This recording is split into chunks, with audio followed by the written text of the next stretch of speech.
আসসালামু আলাইকুম গাইজ, আশা করি আপনারা সবাই ভালো আছেন। তো আজকে আবার চলে আসলাম বেনাপোলের নতুন একটা আপডেট নিউজ নিয়ে এবং ইন্ডিয়ার ভিসা সংক্রান্ত তথ্য আপনাদেরকে দিতে।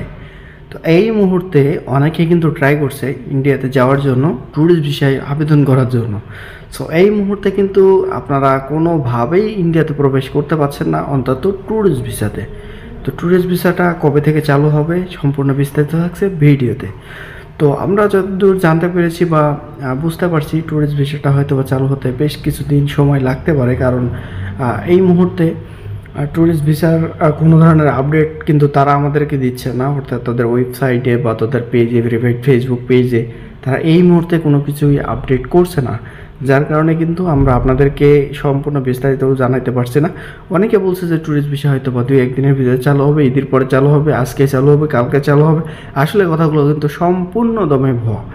কারণ যেহেতু তাদের ওয়েবসাইটে যদি তারা পাবলিশ না করে, তাহলে আমরা কিভাবে আপনাদের কাছে পাবলিশ করব? বা আমরা চাই না যে আমাদের কোনো সাবস্ক্রাইবার আসলে বিপদে পড়ুক। সো এই কারণে কিন্তু আমরা সব সময় আপনাদেরকে আপডেট নিউজগুলো দেওয়ার ট্রাই করি। তো এই মুহূর্তে ভারতের টাকার রেট কত চলছে অনেকে আমাদের কাছে জিজ্ঞাসা করছেন নাম্বারে ফোন দিয়ে। তো আপনাদের একটা বিষয় বলে রাখি, যাদের আমাদের সাথে সরাসরি যোগাযোগ করতে ইচ্ছুক, ডিসক্রিপশনে দেওয়া নাম্বারে অবশ্যই ফোন দিবেন। এটা বাংলাদেশি নাম্বার, কোনো ধরনের সমস্যা নাই, নাম্বারে ফোন দিতে পারেন। তো এই মুহূর্তে টাকা রেট চলছে 69 টাকা 30 পয়সা, 35 পয়সা বা 40 পয়সা।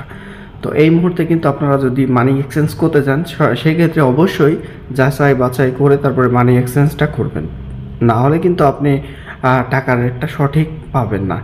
সো এটাই কিন্তু আসলে সব থেকে গুরুত্বপূর্ণ এবং সংশ্লিষ্ট যে আপডেটটা ছিল সেটা কিন্তু অলরেডি আজকে আমরা দিয়ে ফেলেছি। সো সবাই ভালো থাকবেন, সুস্থ থাকবেন। চ্যানেল নতুন হলে চ্যানেলটিকে অবশ্যই সাবস্ক্রাইব করবেন। ধন্যবাদ সবাইকে। আসসালামু আলাইকুম।